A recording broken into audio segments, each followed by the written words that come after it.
Russia fired more than 600 drones and missiles at targets across Ukraine earlier this morning in one of the largest aerial barrages since the start of the war.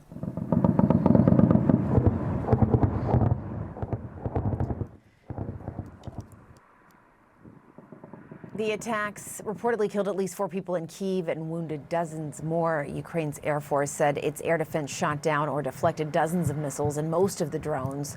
We're joined now by Jill Doherty, CNN contributor and former CNN Moscow bureau chief and adjunct professor at Georgetown University. Jill, thank you so much for being here with us. We appreciate it. It's yet another Sunday where we say Russia has done X thing that is the worst or the first that they have done after over 3 years of war. Where is Russia right now, and what are they hoping to accomplish here? Yeah, I mean, that really is a question, because you're right. I was thinking the very same thing. You know, every day we're saying it's the worst since the beginning. I think on the one hand, you know, their strategy has a lot of parts to it. So dealing directly with the war, the kinetic part of the war against Ukraine, they're trying to exhaust, they're trying to terrorize, they're trying to make Ukrainians simply give up and think that it's too much. So this constant bombardment, they would deny, of course, as usual, that they are bombing civilian targets, but obviously civilians are dying and they are being bombed.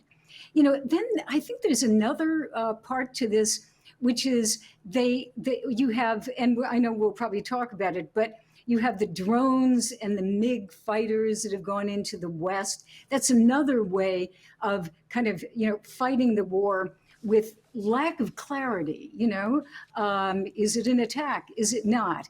And then you have the role of China, and then you have the role of the United States and Russia. So they're pressing on all of those different parts in different ways. Mm-hmm. Okay, and so let's and in the midst of all of that, because I do want to touch on those other issues you said, but for the first time we heard President Trump say this week he thinks Ukraine can win this war. How do you think that landed with President Putin? Well, I think maybe the Russians are as confused as everyone else. I mean, that was a 180. There was a lot of confusion here in the United States and among our allies. And it could be that the Russians are confused by it too. So they're continuing with, you know, again, attacking Ukraine, but they're doing other things to try to figure out exactly what Trump means. And to me, that kind of boils down to they're testing the West, and then they're also testing how the United States is working or not working with its allies. And to that end, this testing of NATO, these NATO countries that you mentioned, that have reported some drones flying into their airspace, they're blaming Russia. And I know you and I talked before, and you said this is like they like to leave things kind of nebulous. Where did they really do it on purpose? What is their true intention? The fact is these things continue to happen. Do you think at this point it's looking more like a test for the West and testing NATO, or is it something else? Well, I think it's a number of different things. It is a test. I mean, when they come close, like, let's say there were 2 different types of things. There were the drones that came into Poland. They also were close to Romania. Then they have the MiGs, you know, the fighter jets up in Estonia. So they're coming in different ways. And, you know, in an immediate fashion, let's see how the West reacts. How does NATO react? How many minutes does it take? What do they do? And then we have this big debate about should they be shot down? Should they not?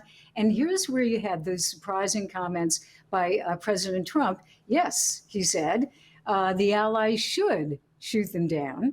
And then he also said Ukraine can win back the territory that it's lost and maybe even more. So, you know, the Russians look at that. I don't think they quite believe or they're on board with everything that he's saying. And if you look at very carefully at what President Trump said, at the end of all of that last week, he said, good luck to both sides. So, you know, what are we to understand by that? So I would say Russians, you know, will exploit what they can, test where they can, and really importantly, it's testing what does the United States do when NATO allies are tested. And that to me is the question. The Russians are saying, will the US come to the aid of its NATO allies? Right. That is the big question here. All right, Jill Doherty, good to see you. Thank you so much.